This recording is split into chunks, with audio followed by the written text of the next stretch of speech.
तो घोसी उपचुनाव की बात करेंगे, जिसमें भारतीय जनता पार्टी के प्रत्याशी दारा सिंह चौहान की हार के बाद यूपी की सियासत गर्मा गई है। बीजेपी के सहयोगी और सुहेल देव भारतीय समाज पार्टी के मुखिया ओम प्रकाश राजभर इन दिनों बीजेपी से खासे नाराज नजर आ रहे हैं। उनकी नाराजगी इस बात को लेकर है कि घोसी की हार के लिए उन्हें जिम्मेदार ठहराया जा रहा है। माना जा रहा है कि वो जल्द ही इस सिलसिले में बीजेपी के शीर्ष नेतृत्व से भी मुलाकात कर सकते हैं और अपनी बात भी रख सकते हैं। तो घोसी उपचुनाव में हार के बाद ओम प्रकाश राजभर लगातार सपा के निशाने पर तो हैं ही, लेकिन एनडीए के सहयोगी निषाद पार्टी ने भी उनके बड़बोलेपन पर सवाल उठा दिए हैं।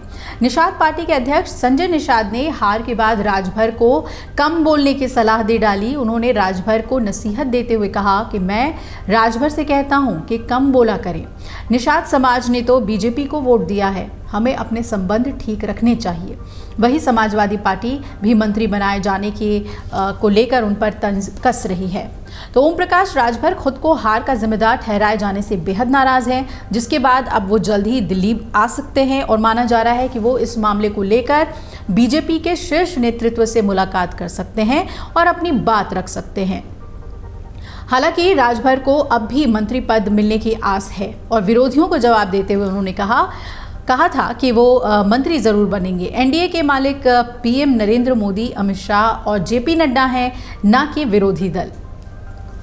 तो आपको बता दें कि विधानसभा चुनाव 2022 में सपा प्रत्याशी के रूप में दारा सिंह चौहान ने घोसी सीट से करीब 22,000 से ज़्यादा मतों से चुनाव जीता था और महज 16 महीने के बाद सपा से इस्तीफा देकर दारा सिंह का भाजपा में शामिल होना और घोसी में फिर एक उपचुनाव थोपना स्थानीय जनता के साथ मतदाताओं में नाराजगी का कारण बना।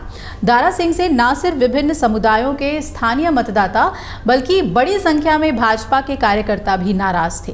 कार्यकर्ताओं का तर्क था कि जिस प्रत्याशी के खिलाफ 16 महीने पहले प्रचार किया था, अब उन्हीं दारा सिंह के लिए जनता के बीच वोट मांगने कैसे जाएं। दूसरा तर्क था कि जब इस तरह दूसरे दलों से जोड़कर नेताओं को चुनाव लड़ाया जाएगा तो पार्टी के भूमिहार, राजभर, निषाद, कुर्मी, ठाकुर, ब्राह्मण और दलित नेताओं को मौका कब मिलेगा। वही जमीन पर चुनाव पार्टी का वर्कर ही लड़ता है। दारा सिंह चूंकि अभी कुछ समय पहले बीजेपी के खिलाफ लड़कर और जीतकर विधायक बने थे, पार्टी में उनकी पैराशूट लैंडिंग हुई और वो टॉप लीडरशिप के चाहने की वजह से बीजेपी में आ तो गए, लेकिन जमीन स्तर पर उनकी पार्टी में स्वीकार्यता नहीं हो पाई। तो चुनाव लड़ाने वाला लोकल स्तर का कार्यकर्ता आम जनता को इस बात का जवाब नहीं दे पाया कि 1.5 साल पहले जिस व्यक्ति का विरोध करके पार्टी किसी और के लिए वोट मांग रही थी, वो आज इतनी जल्दी दारा सिंह के नाम पर कैसे वोट मांगने आ गई।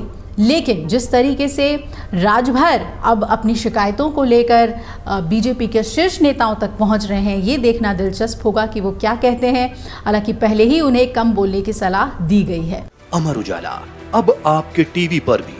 अपने स्मार्ट टीवी पर YouTube पर सर्च करें अमर उजाला, चैनल सब्सक्राइब करें और देखें ताज़ा खबरें, वो भी HD क्वालिटी में। और हाँ, बेल आइकन दबाना ना भूलें ताकि हर खबर हो आपके घर। अमर उजाला, निष्पक्ष, निर्भीक, निरंतर।